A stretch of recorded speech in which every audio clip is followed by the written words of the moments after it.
अस्सलाम वालेकुम बच्चों। आज हम पढ़ेंगे क्लास 9 का चैप्टर नंबर 1 जिसका नाम है acids bases and salt. Word acid मतलब तेजाब, बेसिस का मतलब असास, असास कहते हैं अलिफ सीन असास।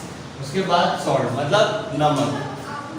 ये हो गया चैप्टर के नाम का मतलब कि भाई हम इसमें पढ़ेंगे किन चीज़ों के बारे में।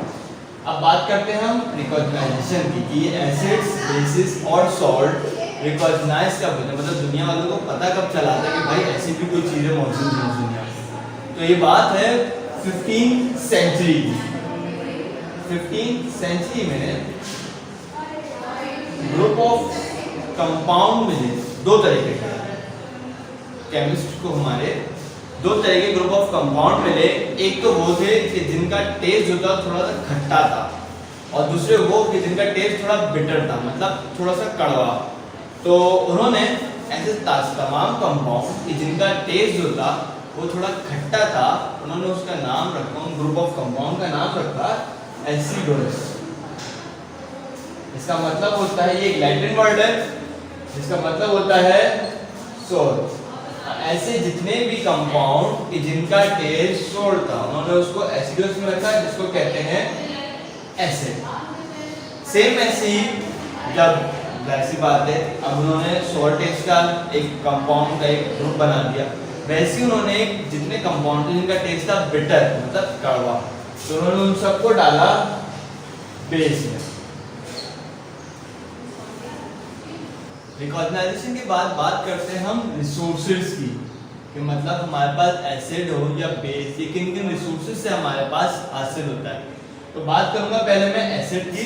एसिड के दो तरीके के रिसोर्सेज होते हैं, पहला नेचुरल और दूसरा इनऑर्गेनिक। नेचुरल मतलब वो जो हमारे पास नेचर से आ रहा है, और इनऑर्गेनिक बात है, इनऑर्गेनिक के नाम से हमारे जहन में आता है कि वो मिनरल्स के होंगे। पहले बात करते हैं नेचुरल रिसोर्सेज की। एसिड के अंदर नेचुरल रिसोर्सेज होते हैं हमारे पास 6। पहला आएगा सिट्रिक एसिड, दूसरा एस्कॉर्बिक, तीसरा लैक्टिक, फिर एसिटिक एसिड, मैलिक एसिड और बुटाइलिक एसिड। तो बात करते हैं सबसे पहले अपने सिट्रिक एसिड की।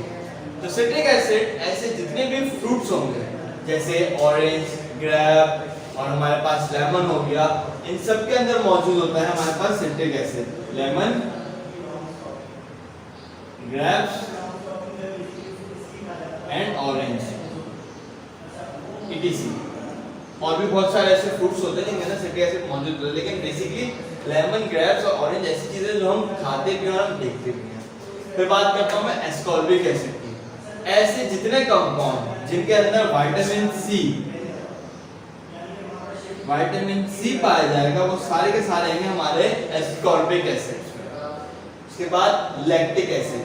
लैक्टिक एसिड का मतलब होता है ऐसे एसिड जो मिल्क में पाए जाते हैं। जैसे कभी आपने घर में सुना होगा कि भाई दूध फट गया, तो उसको कभी टेस्ट करके देखना, उसके अंदर एक खट्टा खट्टा सा टेस्ट आएगा।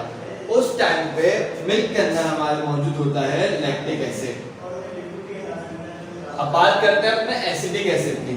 एसिटिक एसिड विनेगर, विनेगर मतलब सिरका। सिरका हम बहुत सारी चीजों में यूज करते हैं।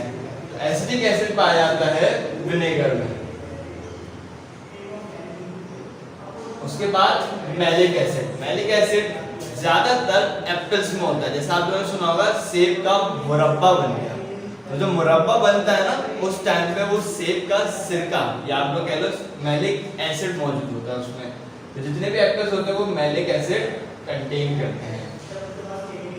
अब सबसे आखिर में और सबसे इंटरेस्टिंग होता है ये हमारा बुटाइलिक एसिड, क्योंकि ये बटर में पाया जाता है।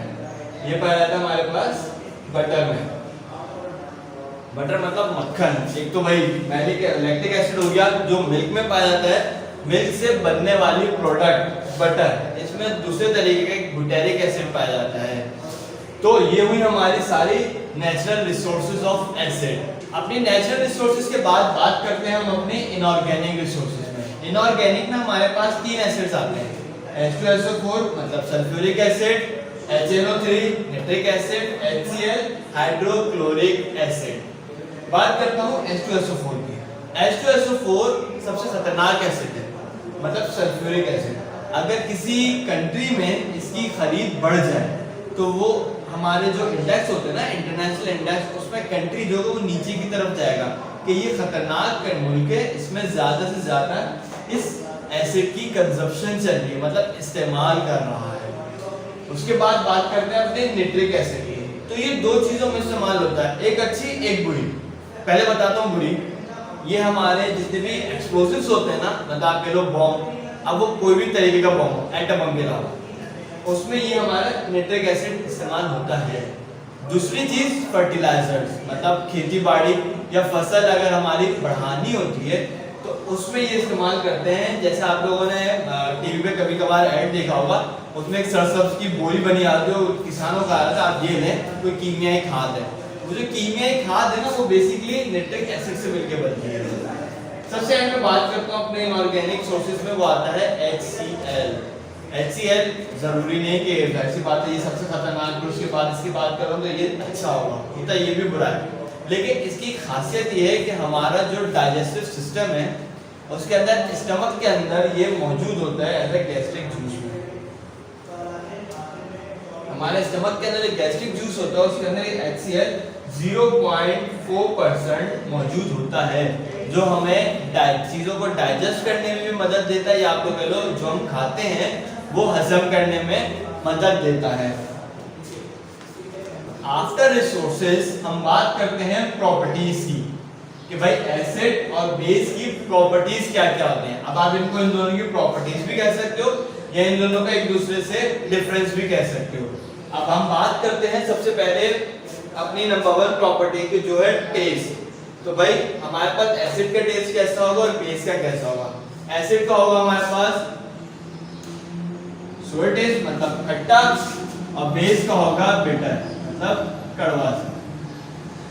उसके बाद ये टच, मतलब अगर हम इसको छुएंगे तो ये कैसा रिएक्ट देगा, ये कैसा फील कराएगा। तो जब कभी भी आप एसिड को किसी भी भले से अपने टच में लेकर आओ या किसी भी चीज पे डालोगे तो वो डिस्ट्रॉय कर देगा, क्योंकि बहुत ज्यादा खतरनाक होती है चीज। ये डिस्ट्रॉय करेगी हमारे टिश्यूज को, या अगर हम कोई फैब्रिक पहने हुए होंगे, कोई कपड़े पहने होंगे, उन तक को ये डिस्ट्रॉय कर देगा। अब बात करते हैं ऐसी बेस की। तो बेस का स्लाइटली सा थोड़ा अच्छा टच सेंस, मतलब एक टच मैनर है, वो आता है बिल्कुल स्लिपरी सा, मतलब आपको अपनी फिंगर्स पे एक फील होगा कि हल्का सा कुछ चिकना चिकना स्मूथ सरफेस या स्मूथ कोई चीज आपने छुई है। उसके बाद बात करते हैं पीएच की। तो बेटा पीएच से ही पता चलता है कोई भी चीज एसिड है या बेस। अगर कोई भी कंपाउंड, कोई भी सॉल्यूशन जिसका पीएच 7.0 से नीचे होगा, मतलब 6.0, 6.8, 5.0, 4.0, ये जितने भी जिनका पीएच 7.0 से नीचे आएगा वो सारे सॉल्यूशन या कंपाउंड एसिड में आते हैं। और बिल्कुल इसका डिफरेंस कह लो या स्यूलेट कह लो, जो भी कंपाउंड जिनका पीएच 7.0 से ज्यादा होगा, भले वो 7.1 हो या 8.1, जितने भी 7.0 से ऊपर होंगे वो सारे के सारे हमारे पास बेस में आते हैं। फिर उसके बाद बात करते हैं लिटमस पेपर की। What is litmus paper? Litmus paper एक इंडिकेटर होता है जो बताता है कि भाई ये सॉल्यूशन ये एसिडिक है या बेसिक है। तो ऐसा जब भी होगा कि हमारे पास लिटमस पेपर ब्लू से कन्वर्ट हो जाए रेड में, तो वो सॉल्यूशन आएगा हमारे पास एसिड में। बिल्कुल इसके आप उलट अपोजिट या वाइस वर्सा कह लो, जब कभी भी रेड से लिटमस पेपर ब्लू में कन्वर्ट हो जाएगा या चेंज हो जाएगा तो वो सारे कंपाउंड या सॉल्यूशन वो कहलाएगा हमारा बेसिक सॉल्यूशन। अब बात करते हैं इलेक्ट्रिसिटी की। तो भाई दोनों के अंदर हाइड्रोजन आयन मौजूद है, एक के अंदर सिर्फ H आयन होता है और एक के अंदर OH आयन होता है, लेकिन हाइड्रोजन की मौजूदगी है।